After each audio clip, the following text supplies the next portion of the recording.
ভারতের একটা private company বানিয়ে ফেলেছে সেই অদৃশ্য শিকারী, যা এক ঝটকায় ব্রিটেনের 40টা বছরের আধিপত্য শেষ করে দিয়েছে। সেই ড্রোন প্রযুক্তি, যার কথা ভাবতেও পারছে না শত্রুরা। ভারত তৈরি করে ফেলেছে সেই আকাশপথের যোদ্ধা, এবং খুব শীঘ্রই যার ভারতীয় বায়ুসেনায় প্রবেশ ঘটতে চলেছে। সামনে এসছে ভারতের সিক্রেট ল্যাবে তৈরি হওয়া ভারতের নতুন যোদ্ধা তীর, যা চীন এবং ব্রিটেনের কপালে ঘাম ছুটিয়ে দিয়েছে। বন্ধুরা, এটা কোনো প্রশ্ন নয়, বরং সেই নতুন বাস্তবতার প্রতিধ্বনি যা আজকে গোটা দুনিয়া শুনছে। একটা নতুন ভারত, যে আর কারো কাছ থেকে হাতিয়ার কেনে না, বরং দুনিয়াকে হাতিয়ার বিক্রি করে। আজকে আমরা কথা বলবো এমনই এক মিড ইন্ডিয়া চমকের, যা আসার সাথেই প্রতিরক্ষার দুনিয়ায় একেবারে তোলপাড় ফেলে দিয়েছে। আমরা কথা বলবো সেই তীরে, যা ছোড়া হবে ভারতের মাটি থেকে, কিন্তু তার লক্ষ্য থাকবে শত্রুর হৃদয়ে, এবং তার গর্জন শুনতে পাওয়া যাবে বেজিং, ইসলামাবাদ থেকে শুরু করে লন্ডন পর্যন্ত। আজকের যুদ্ধক্ষেত্রের চেহারাই বদলে গেছে। এখন আর যুদ্ধ ট্যাঙ্ক, কামান বা সেনাবাহিনীর মাধ্যমে নয়, বরং আকাশে উড়ে বেড়ানো লোহার বাজ পাখিদের ওপর নির্ভর করে, যাদের আমরা বলি ড্রোন। আপনি ইউক্রেন রাশিয়া যুদ্ধের সময় তুর্কির বাইরাক্তার TB2 ড্রোনের একেবারে তাণ্ডব দেখেছেন, যা রাশিয়ার বিলিয়ন ডলারের ট্যাঙ্ক এবং হাতিয়ারের ভান্ডারকে পরিণত করেছে স্ক্র্যাপে। আপনি দেখেছেন ইরানের সস্তা কিন্তু বিধ্বংসী শাহেদ 136 ড্রোন কিভাবে ধ্বংসযজ্ঞ চালিয়েছে। আজারবাইজান এবং আর্মেনিয়ার যুদ্ধ বিশ্বকে দেখিয়ে দিয়েছে যে কিভাবে ড্রোন একটা সম্পূর্ণ যুদ্ধের ভাগ্যই ঘুরিয়ে দিতে পারে। এই ড্রোন এখন আর কেবল নজরদারির খেলনা নয়, এটা আকাশে অক্ষত থাকা সেই শিকারী, যারা নীরবে আসে, কাজ করে এবং অদৃশ্য হয়ে যায়। এই নতুন বাস্তবতা ভারত শুধু বুঝে ওঠেইনি, বরং এই খেলার সবচেয়ে বড় খেলোয়াড় হওয়ার প্রস্তুতিও নিয়ে ফেলেছে। একদিকে ভারত তৈরি করছে বৃষ্টি ট্রেনের মতো নজরদারি ড্রোন, অন্যদিকে শত্রুর ড্রোনকে আকাশেই ধ্বংস করার জন্য তৈরি করছে কাউন্টার ড্রোন সিস্টেমের জাল। কিন্তু গল্প এখানেই থেমে যায় না। ভারত এবার এমন এক চাল দিয়েছে, এমন এক প্রযুক্তি তৈরি করেছে, যা সবাইকে চমকে দিয়েছে। আর এর থেকেও বড় খবর, ভারত ইতিমধ্যে এর পরবর্তী প্রজন্ম অর্থাৎ নেক্সট জেনারেশন সংস্করণের কাজ শুরুও করে দিয়েছে। চলুন এবার পদ্মা সরাই ভারতের সেই নতুন হাতিয়ারের থেকে, যার নামই তার পরিচয়, অর্থাৎ তীর। এটা কোনো সাধারণ ড্রোন নয়, একে তৈরি করেছে ভারতের গর্ব লার্জেন টুব্রো অর্থাৎ LNT।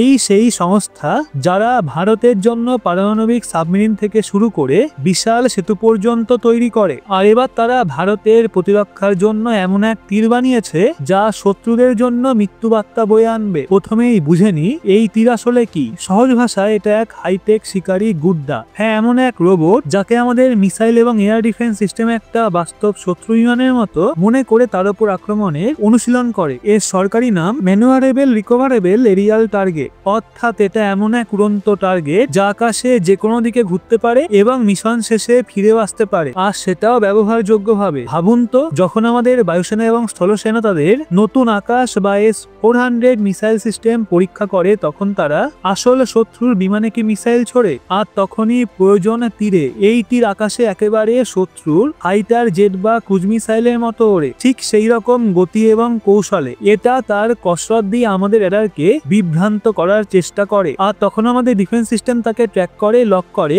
এবং মিসাইল ছোড়ে। এর ফলে আমাদের সেনাবাহিনী একেবারে বাস্তব যুদ্ধের মতো অনুশীলনের সুযোগ পায়, নিশ্চিত করে যে 1 ইঞ্চিও লক্ষ্যভ্রষ্ট হবে না। দেখেনি তীরের সেই শক্তিগুলো, যা তাকে বানিয়ে তোলে বিশেষ এক রকেটের মতো গতি। এতে লাগানো হয়েছে একটা high performance turbo jet engine, যা এটাকে শব্দের গতির কাছাকাছি উঠতে দেয়। অত্যন্ত চটপটে, এক পলকে দিক পাল্টাতে সক্ষম, আর সেটা চোখের পলকে উল্টে যায়। যে কোনো জায়গা থেকে লঞ্চ করা যায় এটা। একটা বিশেষ ক্যাটাপল্ট লঞ্চ সিস্টেম দিয়ে এটা যে কোনো জায়গা, মরুভূমি হোক বা পাহাড়, যে কোনো জায়গা থেকে মিনিটের মধ্যে উৎক্ষেপণ করা যায়। রানওয়ের প্রয়োজন পড়ে না। এবং 4, বিভ্রান্তির মাস্টার। এই তীর নিজের সাথে কিছু জাদুকরি ডিভাইস নিয়ে ওড়ে। রেডার সিগন্যাল অ্যাগমেন্টার, যা F-16 বা J-17 এর মতো বিমানের ও রেডার সিগন্যাল তৈরি করে। ইনফ্রারেড ফ্লেয়ার্স, আগুনের গোলা ছুড়ে হিটসিকিং মিসাইলকে বিভ্রান্ত করে। ধোঁয়ার পর্দা, পেছনে ধোঁয়ার দেয়াল তৈরি করে যাতে তাকে দেখা কঠিন হয়। এবং 5, এক তীরে অনেক লক্ষ্য। এর সবচেয়ে বড় গুণ, এটা রিকভারেবল, অর্থাৎ যখন আমাদের মিসাইল তাকে মারার বদলে মিস ডিস্টেন্সে যায়, তখন তীর সেই তথ্য রেকর্ড করে প্যারাশুটে করে নিরাপদে নেমে আসে, বারবার ব্যবহারযোগ্য। এতে দেশের কোটি কোটি টাকা বাঁচে। এলএনটির এই তীর হলো আত্মনির্ভর ভারতের সেই উজ্জ্বল নক্ষত্র যা প্রমাণ করে শ্রেষ্ঠ প্রযুক্তির জন্য আমাদের আর কারো কাছে হাত পাতার দরকার নেই, নিজেরাই আমরা বানাতে পারি এবং বিশ্বের সেরাটাই বানাতে পারি। এখন গল্প আরো চমকপ্রদ হতে চলেছে। এই এলএনটি কেবল তীরে থেমে নেই, এরা ভবিষ্যতের যুদ্ধের বাপ অর্থাৎ তীর নেক্সট জেনারেশন বানাতে চলেছে। এটা হবে HSLAPT অর্থাৎ high speed low flying aerial target, মানে এমন একটা লক্ষ্যবস্তু যা খুবই দ্রুতগতিতে মাটির কাছ থেকে ঘেঁষে উঠতে পারবে। বর্তমানে দুনিয়ার সবচেয়ে বড় বিপদ এই ধরনের লো ফ্লাইং মিসাইল এবং এই ধরনের হাতিয়ার যেগুলো রেডারের চোখে ফাঁকি দিতে মাটির কাছাকাছি ওড়ে। এই তীরেনজি এমনই হুমকির নিখুঁত নকল করবে। এটা আগের সংস্করণের তুলনায় যেমন সেন্সার, দামি অস্ত্র এবং প্লেয়ার্স, এটা আরো বেশি বুদ্ধিমান, চতুর এবং বিপজ্জনক শত্রুর মতো আচরণ করতে পারবে। এর মূল উদ্দেশ্য ভারতের পরবর্তী প্রজন্মের প্রজেক্ট পুষা এয়ার ডিফেন্স সিস্টেম এবং আমাদের দেশীয় অ্যামকা ফাইটার জেটের হাতিয়ার পরীক্ষার জন্য। এখন কথা বলি সেই দিকটা নিয়ে যা প্রতিটা ভারতীয়র বুকে গর্বের ঢেউ তোলে, অর্থাৎ রপ্তানি।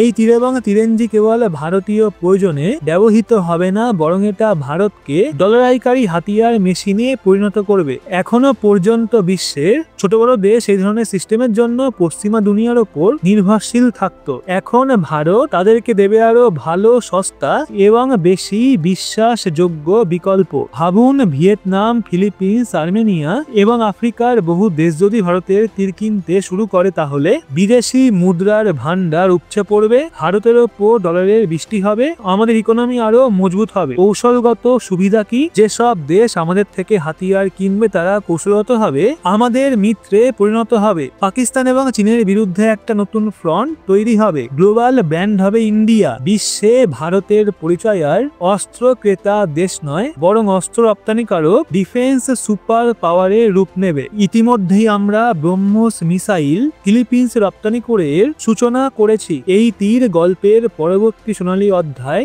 লিখতে চলেছে। এটা ভারতের সেই তীর যা বিশ্ববাজারে সরাসরি লক্ষ্যে আঘাত হানবে। এবার আসি সেই প্রতিযোগিতায় যা এই গল্পকে আরো রোমাঞ্চকর করে তুলেছে। ভারতের তীর ভার্সেস ব্রিটেনের বাঁশি। এই তীর আসার আগে ভারত সহ বিশ্বের 40টার বেশি দেশ সেনা প্রশিক্ষণের জন্য ব্রিটিশ কোম্পানি কাইনেটিকের তৈরি বাঁশি এরিয়াল টার্গেট ব্যবহার করত। বাঁশি একটা ভালো এবং সফল সিস্টেম, এতে কোনো সন্দেহ নেই। এটা দশকের পর দশক ধরে আকাশে রাজত্ব করেছে, কিন্তু সমস্ত রাজত্বেরই শেষ থাকে, আর এই বাঁশির সময় শেষ হয়ে এসছে। ভারতের ক্ষেত্রে বাঁশির দুটো বড় সমস্যা ছিল।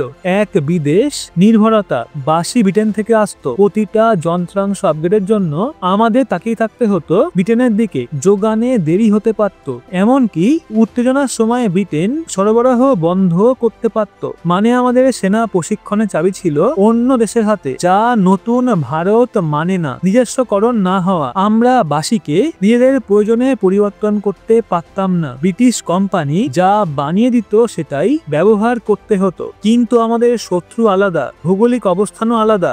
আমাদের এমন সিস্টেম চাই যাকে নিজের মতো করে গড়ে নিতে পারি। এই দুই সমস্যার সমাধান হয়ে এসছে এলএনটির তীর। বাঁশির আধিপত্যে একেবারে চ্যালেঞ্জ ছোড়া ভারতীয় যুবরাজ। চলুন তাহলে দেখি এই লড়াইয়ে কিভাবে তীর বাঁশিকে হার মানায়। আত্মনির্ভরতা। এই তীর 100% দেশীয়, এর প্রতিটা যন্ত্রাংশ, কন্ট্রোল সবকিছু আমাদের হাতেই। আর এক হলো মূল্য, যেহেতু দেশেই তৈরি তাই বাঁশির তুলনায় অনেক সস্তা, একেবারে কম খরচে বেশি এবং উন্নত প্রশিক্ষণ সম্ভব। উন্নত প্রযুক্তি। এলএনটির দাবি তীর কার্যক্ষমতার দিক থেকে বাঁশির সমান বা আরো ভালো। এর গতি, কৌশল, বিভ্রান্তি সবকিছুই সর্বাধুনিক, ভারতীয় পরিস্থিতির উপযোগী।